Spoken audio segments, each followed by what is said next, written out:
प्रणाम सब गोटे के। हम अंजू मिश्रा आज अहाँ सबका बीच एकटा ओठंगर कुटे कालक गीत लऽ कऽ प्रस्तुत छी। कोशिश करै छी अहाँ सबके नीक लागत। जँ कनियो नीक लागत तऽ अपन आशीर्वाद देब, वीडियो के लाइक कऽ देबै, हमर चैनल के सब्सक्राइब कऽ लेब। किछु त्रुटि भऽ जायत तऽ क्षमा कऽ देब। तऽ चलू सब गोटा सुनै जाओ।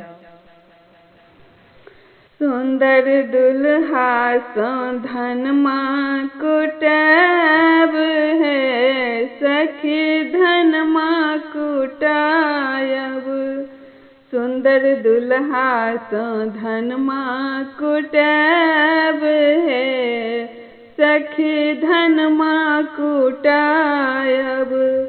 कथी के उखड़ कथी के मूसर, कथी के उखड़ कथी के मूसर।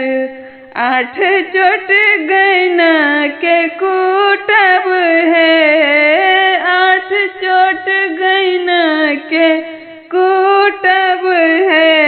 आई धनमा कुटायब, आई धनमा कुटायब।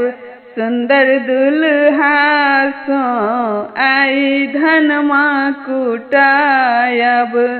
बेला के उखड़ बबूला के सामाठ, बेला के उखड़ बबूला के सामाठ। आठ चोट गैना के कूटल है एको चाउर न छूटल। आठ चोट गैना के कूटल है एको चाउर न छूटल। सुंदर दुल्हा सँ धनमा कुटायब है, आई धनमा कुटायब।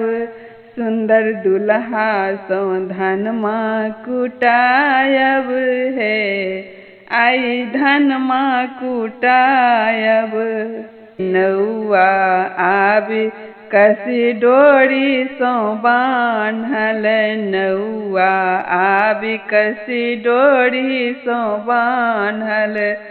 कंगन बनाओल आमक पात है, कंगन बनाओल आमक पात सँ आजू धनमा कुटायब, आजू धनमा कुटायब। सुंदर दुल्हा सँ आजू धनमा कुटायब, आजू धनमा कुटायब। सुंदर दुल्हा सँ आजू धनमा कुटायब। लाल लाल धोते दुल्हा छत पहिरने, लाल लाल धोते दुल्हा छत पहिरने।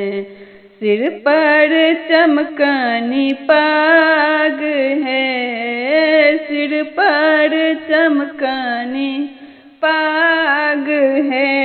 आजू धनमा कुटायब, आजू धनमा कुटायब। सुंदर दुल्हा सँ आजू धनमा कुटायब, धनमा कुटायब।